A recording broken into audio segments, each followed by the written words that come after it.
perform the duties of Master of Ceremonies. I'm only a substitute, I might add. No doubt the original person would have done very much better than I, but he unfortunately is not able to come to Brisbane. His wife apparently presented him with a new baby, but a little late, and this sort of stops him coming. So you'll have to put up with me, I'm afraid. Firstly, I'd like to introduce myself. I suppose a lot have been looking at me and saying, well, who's this old grey-haired old Patrick? And though I may look a little bit like Methuselah, I assure you I'm not him. But this is a very joyous occasion, and well, Robin and Clifford, I'm quite certain, will be very, very well suited one to the other. And they have the distinct advantage, of course, that they are like one another, and they're also come from Christian homes. Now, this is a frightfully important thing today, when we see so much delinquency and so much rioting and misbehaviour of young people, that when a person or the children come from homes where there is a Christian influence, they have a tremendous advantage. They certainly can, well, if you were asked to write a guarantee of the success of a marriage from two children from a Christian home, you could write it with almost a Lloyd's guarantee that it will be successful. And I know this will be so, because like attract like. Now, I've not met Cliff before except last Saturday, but one doesn't have to know these people to know just what sort of people they are.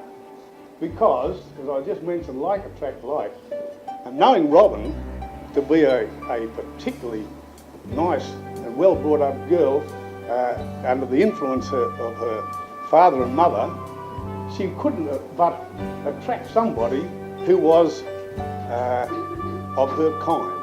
And therefore, there is positively no doubt that their wedding or that their marriage will be a huge success. Don't be like me, you've got to put your glasses on to read the notes. I mean, don't never get like that. But actually, I feel a little bit like Malvolio tonight in Midsummer Night's Dream. I think he said, some are born great, some acquire greatness, and some have greatness thrust upon them. I'm afraid I've had it thrust on me if this is great by any manner of means. Yeah, I can't even get them on properly, so there you are. Actually, too, a friend of ours by the name of Jeff Whitman, and this is transgressing a little perhaps, acted on our behalf when we were away about 2 years ago, when our son Graham felt that he was so much in love he couldn't wait for us to come home to be at the wedding. And Jeff, of course, officiated and did a very, very good job. But he did write over and ask me, would I write to him and give him some outline of what I'd like him to say. So I wrote back and said, well, of course, welcome the lass into the family and so on, though we had only met her on 1 or 2 occasions. And also that from now on she could come into the family, enjoy all and any privileges that may come from such an association. And Jeff, of course, said, well, I can quite assure you of this, Connie, this is the lass's name, that if you go over to the cook's house, they may give you a meal, but the only privilege you'll have is washing up afterwards. I know that the Master of Ceremony is not to get up and give a long speech, and I don't propose doing that, but I would still like to say that I felt today that Robin was gorgeous. Now, I say this without any sentimentality. I mean, you look very beautiful today, Robin. And say to you, Cliff, and say to the bridesmaid, I thought that the bridal party was just delightful. There's a distinct advantage, of course, of getting up and speaking first, and that is that you can say all kinds of things that the other people are going to say and can't say because you've said it first.